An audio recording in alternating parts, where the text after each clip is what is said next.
She has made us stand taller. She has made us feel brighter. She has made us look smarter. বাংলাদেশের রাজনৈতিক নেতাদের শিক্ষাগত যোগ্যতা কতটুকু, শেখ হাসিনা কতদূর পড়াশোনা করেছে এবং খালেদা জিয়া কতদূর পড়াশোনা করেছে, তাছাড়া মির্জা ফখরুল ইসলাম, ওবায়দুল কাদের এবং সজীব ওয়াজেদ জয় কতটুকু পড়াশোনা করেছে। পৃথিবীতে যেসব জাতি এগিয়ে যাচ্ছে তাদের পেছনে তাকালে দেখা যাবে কোনো জ্ঞানী ব্যক্তির হাত রয়েছে। একটি দেশের মূল চালিকা শক্তি হচ্ছে সেই দেশের সরকার, আর একটি দেশের এইসব গুরুদায়িত্ব যারা পালন করছে তারা হয়ে থাকে এমপি এবং মন্ত্রী। তো আজকের এই ভিডিওতে আমরা জানতে চলেছি বাংলাদেশের বিখ্যাত রাজনৈতিক নেতাদের শিক্ষাগত যোগ্যতা সম্পর্কে। নাম্বার 1, শেখ হাসিনা। বাংলাদেশের সবচাইতে দীর্ঘ প্রধানমন্ত্রী হচ্ছে শেখ হাসিনা। তিনি বাংলাদেশের প্রধানমন্ত্রী হওয়ার পাশাপাশি আওয়ামী লীগের সভানেত্রী। শেখ হাসিনা বাংলাদেশের প্রথম রাষ্ট্রপতি শেখ মুজিবুর রহমানের কন্যা। তার রাজনৈতিক কর্মজীবন প্রায় 40 বছরের বেশি সময়ব্যাপী বিস্তৃত। তিনি 1986 থেকে 1990 ও 1991 থেকে 1995 পর্যন্ত বিরোধী দলের নেতা এবং 1996 থেকে 2001 সাল পর্যন্ত বাংলাদেশের প্রধানমন্ত্রীর দায়িত্ব পালন করেন এবং 1981 সাল থেকে তিনি বাংলাদেশ আওয়ামী লীগের সভাপতির দায়িত্ব পালন করছেন। তিনি জন্মগ্রহণ করেন 1947 সালের সেপ্টেম্বর মাসে। শৈশবে শেখ হাসিনার শিক্ষা জীবন শুরু হয় গোপালগঞ্জের টুঙ্গিপাড়ার একটি পাঠশালায়। 1956 সালে টিকাটুলির নারী শিক্ষা মন্দির বালিকা বিদ্যালয়ে ভর্তি হন শেখ হাসিনা। এরপর 1965 সালে আজিমপুর বালিকা বিদ্যালয় থেকে মাধ্যমিক পাশ করেন। 1967 সালে ঢাকার বকশীবাজারে ইন্টারমিডিয়েট গভর্নমেন্ট গার্লস কলেজ থেকে উচ্চ মাধ্যমিক পাশ করেন। একই বছর ঢাকা বিশ্ববিদ্যালয়ের বাংলা বিভাগে ভর্তি হন। শেখ হাসিনা ঢাকা বিশ্ববিদ্যালয় ছাত্রলীগের একজন সদস্য এবং ছাত্রলীগের রোকেয়া হল শাখার সাধারণ সম্পাদক ছিলেন। 1973 সালে শেখ হাসিনা ঢাকা বিশ্ববিদ্যালয় থেকে বাংলায় স্নাতক ডিগ্রি অর্জন করেন। আন্দোলনের ফসলটা হলো আন্তর্জাতিকভাবে বাংলাদেশের ভাবমূর্তি নষ্ট করে দেওয়া, বাংলাদেশের মানুষের যে মৌলিক চাহিদাগুলি পূরণ করে তাদের যে একটা উন্নত জীবন দিতে হবে সেটাকে নষ্ট করে দেওয়া। নাম্বার 2, খালেদা জিয়া। খালেদা জিয়ার শিক্ষাগত যোগ্যতা নিয়ে অনেক সময় অনেক ধরনের কথা শোনা যায়। কেউ বলেন খালেদা জিয়া এসএসসি পরীক্ষা দিয়েছিলেন কিন্তু তিনি পাশ করতে পারেননি, আবার অনেকেই বলেন 8ম শ্রেণী পাশ করেছে। বাংলাদেশের 3 বারের এই সাবেক প্রধানমন্ত্রী তার যে কোনো কাজে শিক্ষাগত যোগ্যতার স্থানে স্বশিক্ষিত লিখেন, যে কারণে তার শিক্ষাগত যোগ্যতা নিয়ে অনেকে প্রশ্ন তুলেন। চলুন তার শিক্ষাগত যোগ্যতা জেনে আসি। খালেদা জিয়ার বয়স যখন 5 বছর তখন তিনি দিনাজপুরের একটি মিশন স্কুলে ভর্তি হয়েছিলেন, আর যখন তিনি মাধ্যমিকের গণ্ডি পেরিয়েছিলেন তখন তিনি দিনাজপুর সরকারি বালিকা উচ্চ বিদ্যালয়ে ভর্তি হন এবং সেখান থেকে তিনি 1960 সালে ম্যাট্রিকুলেশন শেষ করেন। আর সেই বছরেই জিয়াউর রহমান বেগম খালেদা জিয়াকে বিয়ে করেন। আর যখন তিনি জিয়াউর রহমানের সাথে বিবাহ বন্ধনে আবদ্ধ হন তখন তার নামের সাথে জিয়া যুক্ত হয় এবং বর্তমানে আমরা তাকে বেগম খালেদা জিয়া নামে চিনি। এরপর তিনি তার স্বামীর সাথে পশ্চিম পাকিস্তানে বসবাসের পূর্বে 1965 সাল পর্যন্ত দিনাজপুরের সুরেন্দ্রনাথ কলেজে পড়াশোনা করেন। বিভিন্ন মিডিয়াতে তার শিক্ষাগত যোগ্যতা সম্পর্কে জানা যায় এবং তার পুরনো বিভিন্ন নথিপত্রে দেখা যায় যে খালেদা জিয়ার শিক্ষাগত যোগ্যতা শুধুমাত্র 8ম শ্রেণী পাস। আর এরপরে যদি কেউ খালেদা জিয়ার শিক্ষাগত যোগ্যতা সম্পর্কে জানতে চাইতো তখন তিনি স্বশিক্ষিত বলে পরিচয় দিতেন। আর এই স্বশিক্ষিত মানে তিনি বুঝিয়েছিলেন যে নিজে থেকে জ্ঞান অর্জন করা। এমনভাবে দুর্নীতি ঢুকিয়েছে, এমনভাবে কারাপশন ঢুকিয়েছে যেটা বলা যায়। নাম্বার 3, তারেক রহমান। তিনি হচ্ছেন একজন বাংলাদেশি রাজনীতিবিদ। বর্তমানে তিনি বিএনপি দলের ভারপ্রাপ্ত চেয়ারম্যান। তিনি সাধারণত তারেক জিয়া নামে পরিচিত। তারেক রহমানের জন্ম 1965 সালের 20 নভেম্বর। তার পিতা জিয়াউর রহমান ছিলেন বাংলাদেশের স্বাধীনতা যুদ্ধের অন্যতম সংগঠক ও সাবেক রাষ্ট্রপতি এবং তার মা বেগম খালেদা জিয়া বাংলাদেশের 3 বার নির্বাচিত প্রধানমন্ত্রী। Tarique Rahman Dhaka residential model college থেকে মাধ্যমিক পরীক্ষা উত্তীর্ণ হন। এরপরে তিনি সেন্ট জোসেফ কলেজ এবং ঢাকা রেসিডেন্সিয়াল কলেজে পড়াশোনা করেন।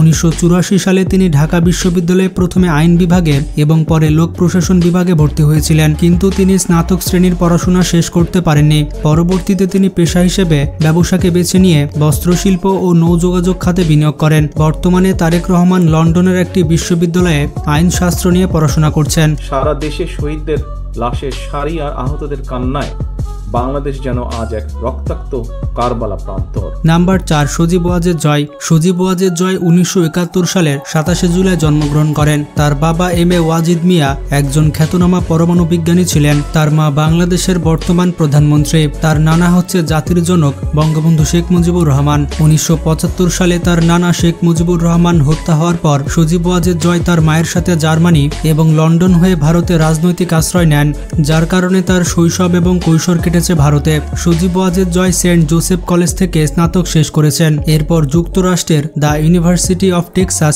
অ্যাট অ্যালিংটন থেকে কম্পিউটার বিজ্ঞানে স্নাতক শেষ করেন।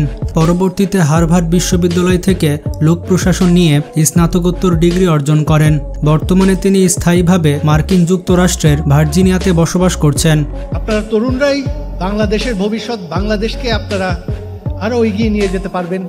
নাম্বার 5, দীপুমণি। বাংলাদেশের একজন আলোচিত এমপি হচ্ছে দীপুমণি। তিনি বাংলাদেশের সাবেক শিক্ষামন্ত্রী ছিলেন। দীপুমণি বাংলাদেশের প্রথম নারী শিক্ষামন্ত্রী। তিনি 1965 সালে বাংলাদেশের চাঁদপুরে জন্মগ্রহণ করেন। তার পিতা 21 পদক বিজয়ী ভাষা আন্দোলন কর্মী এবং বিখ্যাত রাজনীতিবিদ এম.এ. ওয়াদুদ। তার মা রহিমা ওয়াদুদ ছিলেন শিক্ষিকা। দীপুমণি হলিক্রস কলেজ থেকে এইচএসসি পাশ করেন। তিনি ঢাকা মেডিকেল কলেজ থেকে এমবিবিএস এবং বাংলাদেশ জাতীয় বিশ্ববিদ্যালয় থেকে এলএলবি ডিগ্রি অর্জন করেন।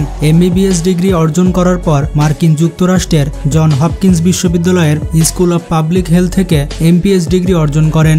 এছাড়া তিনি লন্ডন বিশ্ববিদ্যালয় থেকে আইন বিষয়ে মাস্টার্স এবং হার্ভার্ড বিশ্ববিদ্যালয় থেকে সমঝোতা ও দ্বন্দ্ব নিরসনের ওপর একটি কোর্স সম্পন্ন করেন। তো বুঝতেই পারছেন এই কারণে তাকে বাংলাদেশের শিক্ষামন্ত্রী দেওয়া হয়েছিল। এটা তো আসলে মাননীয় প্রধানমন্ত্রীর বিষয়। মাননীয় প্রধানমন্ত্রী এটা ঠিক করেন যে উনি ওনার মন্ত্রিসভার কাকে সদস্য করবেন এবং কাকে কোন দায়িত্ব দেবেন। নাম্বার 6, রুমিন ফারহানা। রুমিন ফারহানা হলেন বাংলাদেশের একজন রাজনীতিবিদ ও আইনজীবী। তিনি সংরক্ষিত নারী আসন থেকে নির্বাচিত জাতীয় সংসদের একাদশ সদস্য ছিলেন। তিনি 2022 সালের 11 ডিসেম্বর তার পদ থেকে পদত্যাগ করেন। রুমিন ফারহানা বাংলাদেশ জাতীয়তাবাদী দল এবং আন্তর্জাতিক বিষয়ক সম্পাদক হিসেবে নিযুক্ত হন। রুমিন ফারহানা জন্মগ্রহণ করেছিল বাংলাদেশের ব্রাহ্মণবাড়িয়া জেলায়। তার পিতা অলি আহাদ বাংলাদেশি রাজনীতিবিদ ছিলেন। এর পাশাপাশি তিনি স্বাধীনতা পুরস্কার বিজয়ী ভাষা সৈনিক ছিলেন। রুমিন ফারহানা হলিক্রস স্কুল থেকে মাধ্যমিক এবং ভিকারুন্নেসা নুন স্কুল অ্যান্ড কলেজ থেকে উচ্চ মাধ্যমিক সম্পন্ন করেন। এরপর তিনি লন্ডন বিশ্ববিদ্যালয় থেকে আইন বিভাগে তার স্নাতক সম্পন্ন করেন। এর পাশাপাশি যুক্তরাজ্যের লিঙ্কসিন থেকে ব্যারিস্টার ডিগ্রি অর্জন করেন। এই কোটা আন্দোলন দিয়ে আরেকবার খুব স্পষ্ট হয়ে গেল যে রাজনৈতিক দলগুলো একেবারেই জনবিচ্ছিন্ন। নাম্বার 7, ওবায়দুল কাদের। বাংলাদেশের অন্যতম একজন রাজনীতিবিদ হচ্ছেন ওবায়দুল কাদের। বলতে গেলে তিনি সবসময় আলোচনায় থাকেন। বর্তমানে তিনি বাংলাদেশ আওয়ামী লীগের সাধারণ সম্পাদক। এর পাশাপাশি বাংলাদেশ সরকারের সড়ক ও সেতু মন্ত্রী। ওবায়দুল কাদের 1952 সালে নোয়াখালী জেলায় জন্মগ্রহণ করেন। তার পিতার নাম মোশাররফ হোসেন এবং মায়ের নাম ফজিলাতুন্নেসা। মোশাররফ প্রথমে সরকারি চাকরি করলেও পরবর্তীতে শিক্ষকতা পেশায় যোগদান করেন। তিনি কলকাতা ইসলামিয়া কলেজে বঙ্গবন্ধু শেখ মুজিবুর রহমানের সহপাঠী ছিলেন। ওবায়দুল কাদের স্থানীয় বসুরহাট এইচএসসি সরকারি উচ্চ বিদ্যালয় থেকে মাধ্যমিক পাশ করেন। তার বাবা সেই বিদ্যালয়ের শিক্ষক ছিলেন। ওবায়দুল কাদের নোয়াখালী সরকারি কলেজ থেকে উচ্চ মাধ্যমিক সম্পন্ন করে ঢাকা বিশ্ববিদ্যালয়ে ভর্তি হন এবং ঢাকা বিশ্ববিদ্যালয় থেকে রাষ্ট্রবিজ্ঞানে স্নাতক ডিগ্রি অর্জন করেন। তাদের আহ্বানে তাদের দোসররা সাড়া দেবে, এটাই সম্ভব। নাম্বার 8, ফখরুল ইসলাম। বর্তমানে বিএনপির সব থেকে প্রভাবশালী নেতা হলেন মির্জা ফখরুল ইসলাম আলমগীর। তিনি 1948 সালে ঠাকুরগাঁও জেলায় জন্মগ্রহণ করেন। তার পিতার নাম মির্জা রুহুল আমিন এবং মাতা মির্জা ফাতেমা আমিন। শিক্ষা জীবনে মির্জা ফখরুল ইসলাম ঢাকা কলেজ থেকে উচ্চ মাধ্যমিক পাশ করেন এবং ঢাকা বিশ্ববিদ্যালয় থেকে অর্থনীতিতে স্নাতক পাশ করেন। এই অর্থনীতি বিষয়ের উপরেই আবার তিনি স্নাতকোত্তর পাশ করেন। মজার ব্যাপারটি হচ্ছে তিনি 1972 সালে বিসিএস পরীক্ষায় উত্তীর্ণ হন। তিনি শিক্ষা ক্যাডারে উত্তীর্ণ হয়ে ঢাকা কলেজে অর্থনীতি বিভাগে শিক্ষকতা পেশায় যোগদান করেন। পরবর্তীতে বেশ কয়েকটি সরকারি কলেজে অধ্যাপনা করেন। 1979 সালে জিয়াউর রহমানের শাসনামলে তৎকালীন উপপ্রধানমন্ত্রী এস.এ. বারীর ব্যক্তিগত সচিব হিসেবে দায়িত্ব পান। মির্জা ফখরুল ইসলাম আলমগীর তার বলিষ্ঠ কথাবার্তার মাধ্যমে বাংলাদেশের মানুষের কাছে খুবই জনপ্রিয় হয়ে উঠেছে। যেহেতু সরকারের সত্যি কথা বলতে কি রাজনৈতিক দলের কোনো প্রতিনিধিত্ব নাই, সবাই তো বলে যেটা আওয়ামী লীগের সরকার। আমি তো আওয়ামী লীগ খুঁজে পাই না এখানে। তো এই ছিল বাংলাদেশের রাজনৈতিক নেতাদের শিক্ষাগত যোগ্যতা। আপনি কোন ক্লাসে পড়াশোনা করছেন সেটা কিন্তু কমেন্ট করে জানাবেন। এইরকমই আনকমন ইন্টারেস্টিং সব ভিডিও পেতে আমাদের চ্যানেলটি সাবস্ক্রাইব করে পাশে থাকা বেল আইকনটি ক্লিক করে দিন। তো ভালো থাকবেন, টেক কেয়ার।